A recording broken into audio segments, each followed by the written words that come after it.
नमस्कार।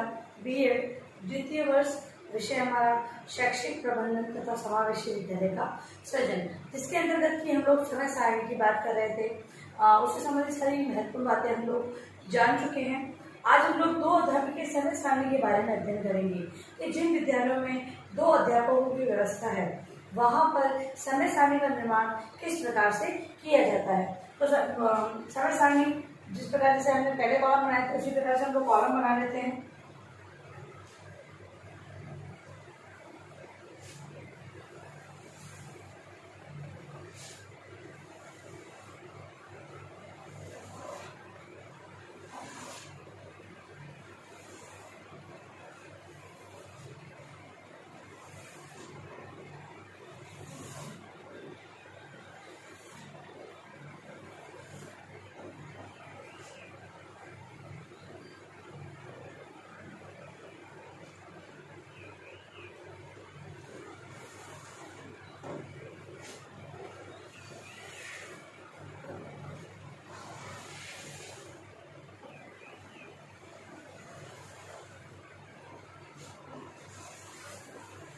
देखिए, मैंने 10 लाइनें इस प्रकार से यूँ के 6 तथा 6 लाइनें इस प्रकार से। देखिए, यहाँ पर हम समय तथा यहाँ पर हम कक्षाओं के बारे में दर्शाने वाले हैं। फर्स्ट, सेकंड, थर्ड, फोर्थ तथा कक्षा 5th। जान चुके हैं सभी लोग कि सबसे पहले हम लोग इस प्रकार से समय सारणी का निर्माण करेंगे कि इस प्रकार से कॉलमों को बनाना पड़ेगा सबसे पहले। तथा समय की बात करें तो सबसे पहले हम लोग समय इस प्रकार से डालेंगे। विद्यालय का समय 7 से 7:15। तो 7 से 7:15 के बीच में यहाँ पर होती है प्रार्थना सभा।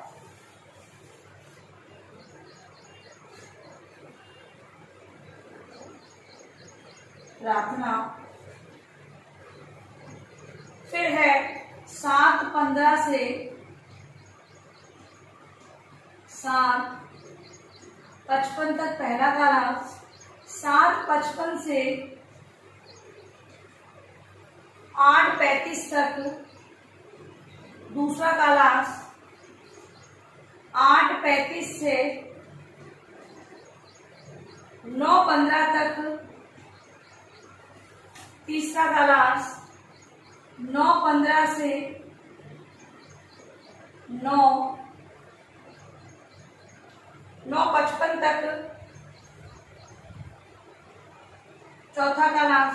उसके बाद हमारा जो मध्यांतरण लंच टाइम होता है वो होता है, तो लंच टाइम होता है 9:55 से 10:15 के बीच में।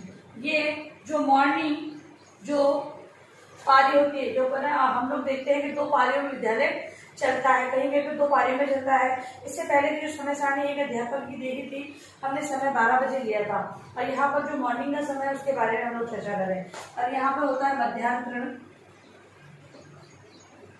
यानी कि लंच टाइम। उसके बाद आपका 10:15 से 10:55 तक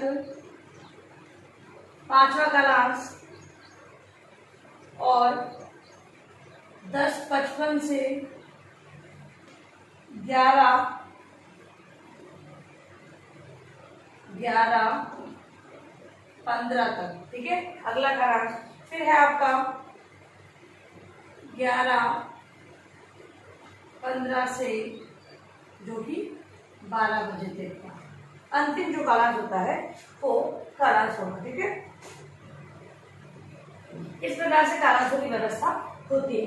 अब जो पहला कालांश है, अब मैंने कहा यहाँ पर इसको ध्यान रखना है, 2 अध्यापक की समय सारणी है। अब कक्षाएं कितनी है? 5। पहले कालांश, पहले जो प्रार्थना है तो प्रार्थना सामूहिक रूप से होती है। ठीक है, अब यहाँ पे कालांश, पहले कालांश की बात कर रहे हैं हम लोग। और विषय की बात करेंगे तो हिंदी, अंग्रेजी, गणित और पर्यावरण विषय इसमें पढ़ाया जाता है। इसके अलावा सुलेख कार्य जो भी है वो और खेलकूद का कालांश भी होता है। अब हम सबसे पहला कालांश देखते हैं। अब हमारे पास 2 अध्यापक हैं, तो देखिए कि कक्षा 1 में अगर अध्यापक है और कक्षा 2 में है, ये 3 कक्षा मॉनिटर द्वारा संचालित की जाएगी। तो सबसे पहले हम देखते हैं हिंदी का कालांश है कक्षा फर्स्ट में, जो कि मॉनिटर द्वारा, ठीक है। दूसरा जो दूसरी कक्षा है उसमें गणित पढ़ाई जा रही है और शिक्षक के द्वारा। कक्षा तीसरी है उसमें गणित है और वो है मॉनिटर द्वारा।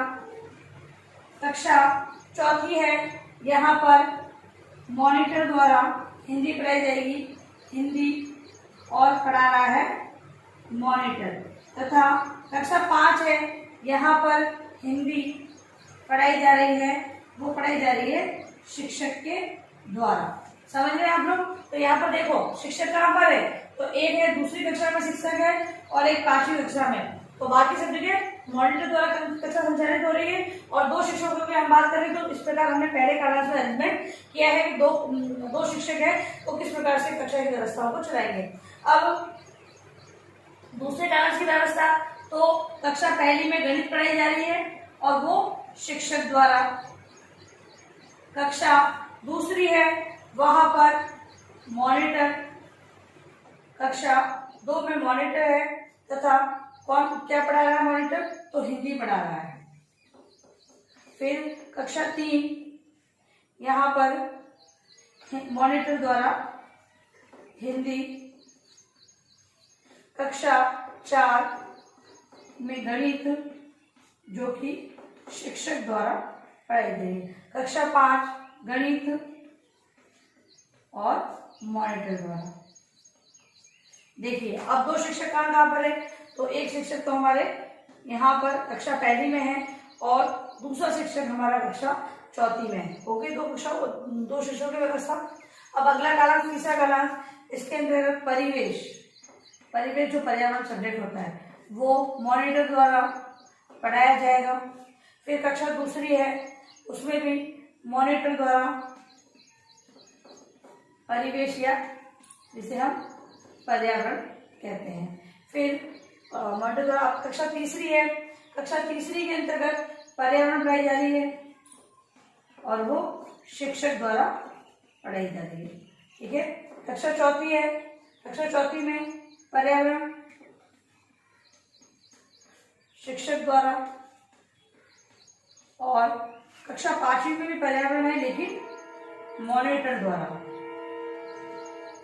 देखिए शिक्षक हमारे पास 2 हैं, तो कक्षा तीसरी और कक्षा चौथी में 2 शिक्षक हैं, बाकी जगह मॉनिटर द्वारा कार्य किया जा रहा है। अब चौथा कारण गणित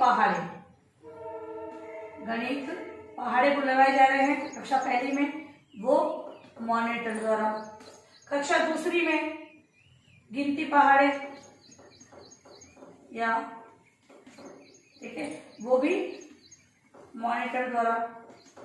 अब कक्षा जो तीसरी है, कक्षा तीसरी के अंतर्गत नैतिक शिक्षा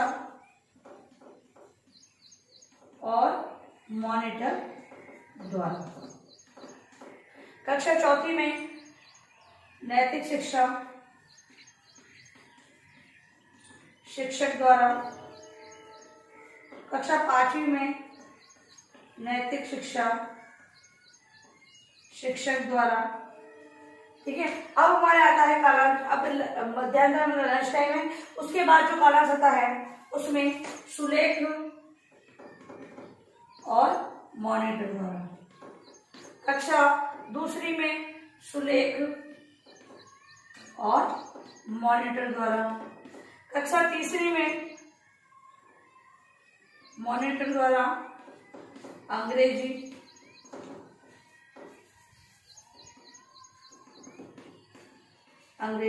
कक्षा चौथी में अंग्रेजी शिक्षक द्वारा अंग्रेजी। और कक्षा 5वीं में भी अंग्रेजी पढ़ाई जाएगी, वो शिक्षक द्वारा पढ़ाई जाएगी अंग्रेजी। ठीक है, इसी प्रकार से। अब जो अगला कालांश है यहाँ पर खेल कूद का कालांश होता है और मॉनिटर द्वारा ऑब्जर्वेशन। फिर कक्षा दूसरी में भी खेल कूद और मॉनिटर द्वारा। फिर है कक्षा हमारी है तीसरी कक्षा।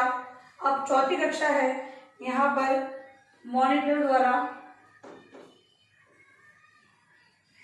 गणित का अभ्यास, और कक्षा 5वीं 4थी है उसमें शिक्षक द्वारा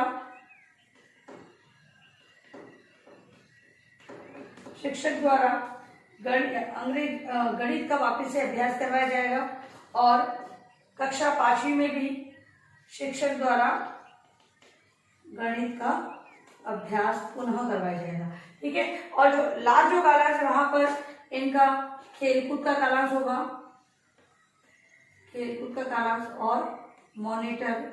यहाँ पर भी खेलकूद जो कि मॉनिटर द्वारा। अब यहाँ पर बच्चों को शिक्षक के द्वारा गणित का अभ्यास करवाया जाएगा, शिक्षक द्वारा। इसके बाद जो अगला है आपकी 4थी कक्षा, यहाँ पर मॉनिटर द्वारा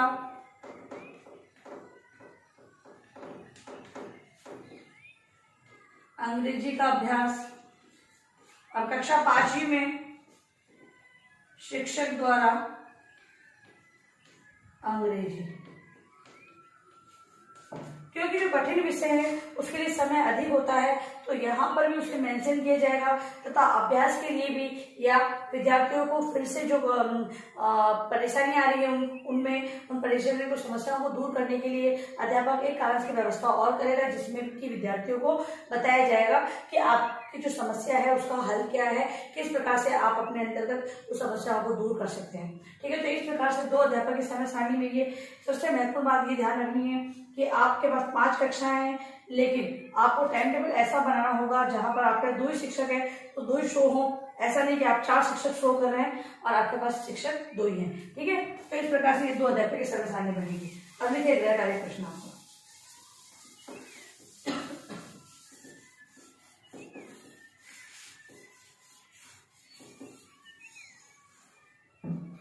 यह कार्य है आपका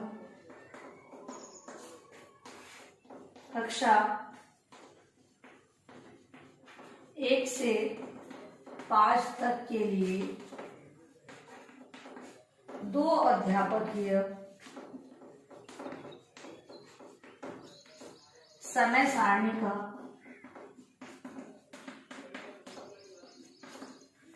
निर्माण करें। ठीक है। 2 अध्यापक की समय सारणी का निर्माण करना है और कक्षा 1 से 5 आपको लेनी है। और अंत में इस महामारी के दौर में कम से कम आवश्यक कार्य होने पर घर से बाहर जाए। यदि बाहर जा भी रहे तो 3 बातों को विशेष ध्यान रखें। मास्क लगाएं, सोशल डिस्टेंस बनाएं, हाथों को सैनिटाइज करें। सोशल डिस्टेंस का ध्यान रखें। धन्यवाद।